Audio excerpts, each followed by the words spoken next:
Donc on va reprendre. Donc là, on a invité Nuria Jiménez Comas. Je prononce sans doute très mal le nom. Ça va. Je suis désolé. Donc qui est compositrice espagnole, qui vit à Lyon et qui travaille régulièrement avec l'IRCAM, avec l'ensemble itinéraire, et qui vient d'enregistrer trois de ses œuvres justement à Barcelone avec l'ensemble itinéraire. Et donc là, elle va nous parler de... Et elle est invitée parce que son travail de création musicale, elle le lie souvent avec la lumière. Voilà. Donc, bonjour, merci pour l'invitation. C'est très intéressant d'être au milieu un milieu qui n'est peut-être pas le mien. Et donc, je vais vous parler de 2 pièces notamment parce que c'est 20 minutes. Mais oui, juste dire quelques mots parce que c'est vrai que, notamment à partir du Covid, je ne sais pas pourquoi, mais j'ai beaucoup de pièces qui sont inspirées sur la lumière. Et donc après, il y a aussi le parallèle. Donc j'ai connu Kaya Saariaho, une compositrice de plus connue au monde, qui est décédée il n'y a pas longtemps. Et que donc elle a aussi beaucoup de pièces inspirées sur l'idée de lumière, avec des titres très poétiques, mais vraiment très très attachés à cet aspect-là. Et je pense qu'il y a quelque chose qui m'a beaucoup touchée, qui peut-être transmis. Donc je sens aussi ce besoin dans beaucoup de pièces récentes de travailler sur ça. Et donc je vais mettre 2 extraits de musicales, donc surtout sur 2 pièces, une écrite pendant le Covid, et s'appelle Nostalgia for Light, et c'est une pièce pour orchestre. Donc je vais parler de 2 approches un peu différentes. C'est toujours une inspiration, on va dire, un peu intuitive, parce que voilà, après, ce qui m'intéresse, c'est un peu le passage de l'un à l'autre, mais aussi comment chacun peut le projeter. Et donc pour moi, cette pièce qui était pour l'orchestre, comme bien l'indique le nom, lors du confinement, j'ai même pas pu aller chez ma famille, donc j'ai toujours vécu à la plage, beaucoup de lumière, tout ça. Donc il y avait cette petite nostalgie là. Et donc j'ai travaillé sur cette idée, comment la mettre dans un travail orchestral, un travail sur un timbre très large, comme c'est l'orchestre. Et donc j'ai parti sur différentes idées, mais la première partie, par exemple, j'ai travaillé sur l'orchestration d'un son de crotale. Voilà, pour moi, le son de crotale, c'était un son qui était très connecté à cette idée de lumière, soit pour la clarté, c'est un son très fin, très très pur, avec un spectre très très sinusoïdal.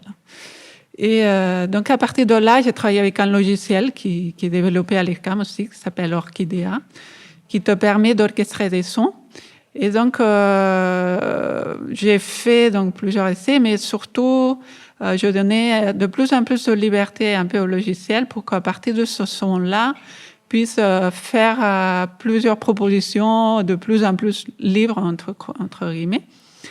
Et bien sûr, pour moi, ça c'est juste des matières qu'après j'utilise pour la composition. Donc il y a tout un travail d'écriture après, mais qui me sort un peu aussi de ce que j'écrirais intuitivement et me donne des propositions qui seraient peut-être ceux qui sortiraient de mon écriture. Et je trouve cet échange toujours très intéressant. Et donc voilà, je pense que on peut déjà écouter un extrait de ça. Après, je travaille aussi souvent avec des textes de poésie. Donc, dans cette pièce-là, il y avait aussi un texte de William Butler Yeats qui a inspiré aussi toute une grosse partie de la pièce. Donc, la lumière et ça, de l'autre côté, ça dialogue aussi. Et je vais vous faire écouter la première partie où il y a aussi ce son de crotale. Je pense qu'il faudra monter un petit peu le son.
J'avance un peu plus pour la partie où il y a les crottats, vraiment. C'est parti.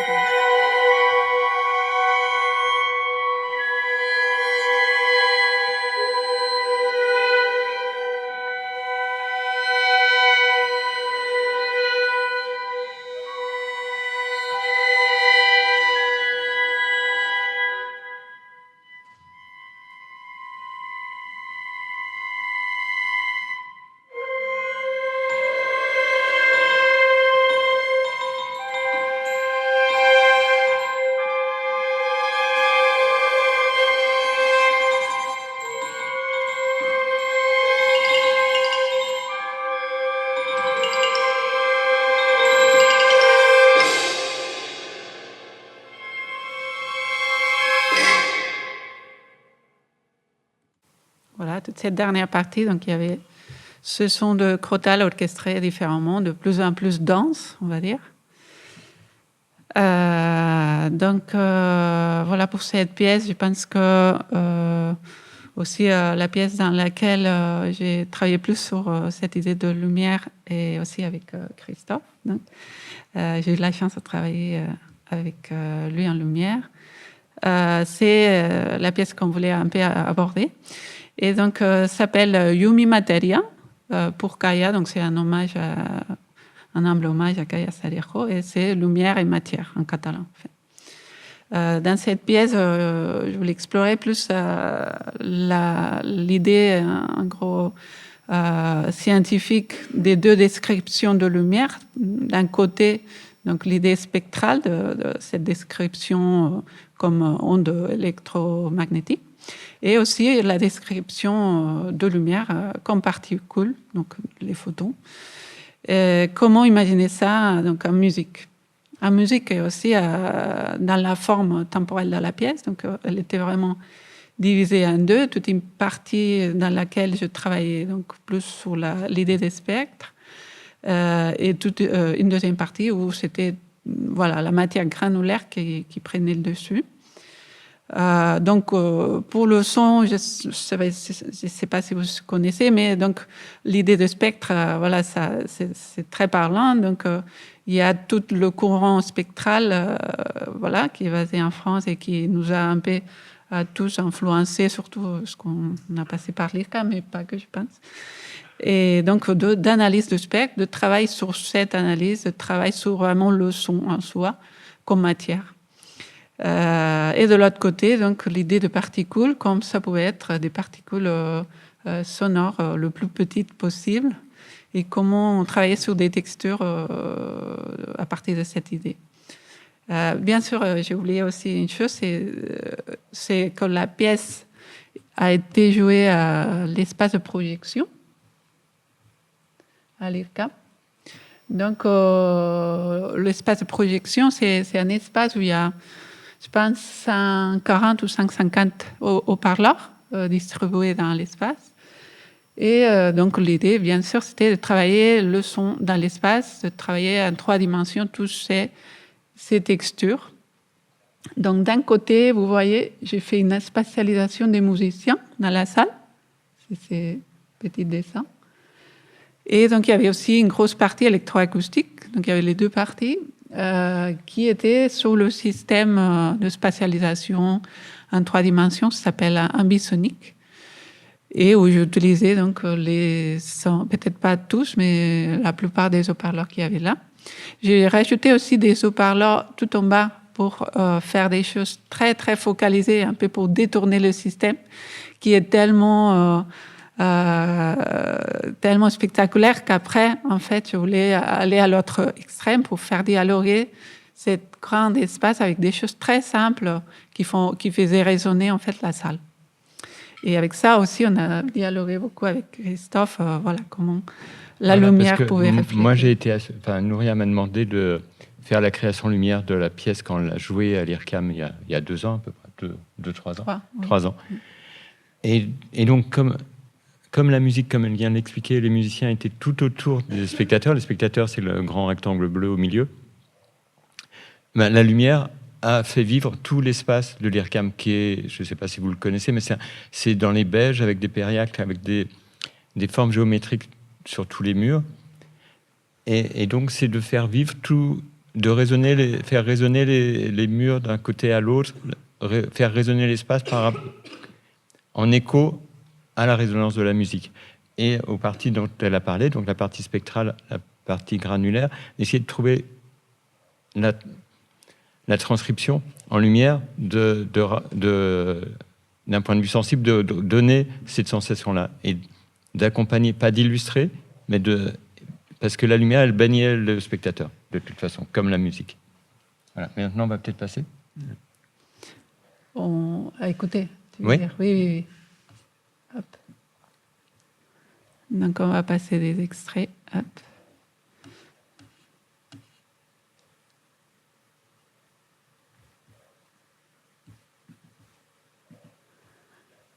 Deux petits extraits de parties différentes. Il y avait aussi un travail sur les textes poétiques en relation à la lumière. Donc, je voulais un peu aussi les 2 côtés, plus description, entre guillemets, scientifique, et la partie poétique, le dialogue entre les 2.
puis j'avance pour voir un peu le passage, la bascule entre une partie et l'autre.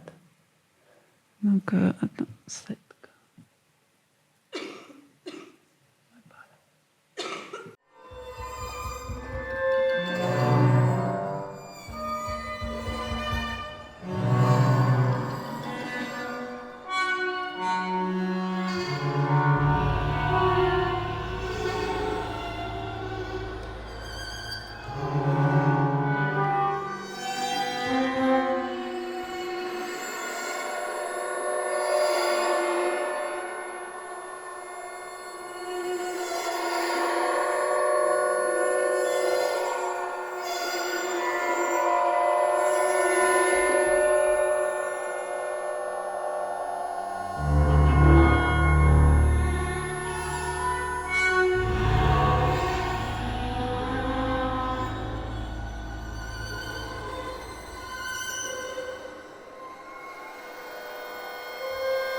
Donc voilà un deuxième extrait. Et donc pour ça, j'avais travaillé donc avec des logiciels que vous connaissez sûrement, de Max MSP, et aussi un logiciel qui s'appelle Antes Collider, qui permet en fait faire la synthèse en 3 dimensions avec des processus qui évoluent en temps réel. Donc on peut définir les processus. Par exemple, il y avait aussi de synthèse en modèle physique, donc des choses qui basculaient par ces modèles à niveau temporel. Voilà, c'est très technique, mais voilà, si jamais quelqu'un a des questions. Donc, voilà, je pense qu'il faut finir bientôt. Donc après, j'ai profité de ce travail aussi pour le travail scénique. On a un opéra où j'ai travaillé plutôt sur l'idée d'ombre. C'est une pièce qui s'appelle Shadow. Et une autre pièce de musique fiction, c'est Nostalgie 2175, qui commence aussi avec une explosion de lumière, qui est sur un texte d'Anya Healing, qui est très beau. Et voilà, donc je continue un peu ce contexte, mais plus sur la dramaturgie. Et je pense que c'est l'heure, donc donc merci. Et donc, si vous savez, on enchaîne un peu vite les choses, donc vous n'avez pas le temps d'intervenir, c'est dommage. Mais essayez de garder vos questions. Puis la dernière table ronde, elle va servir justement à échanger et à poser des questions dans tous les sens. Donc, gardez vos questions en réserve pour tout à l'heure, s'il vous plaît. Et si Charlotte Lusier peut nous rejoindre, parce que c'est... Ouais.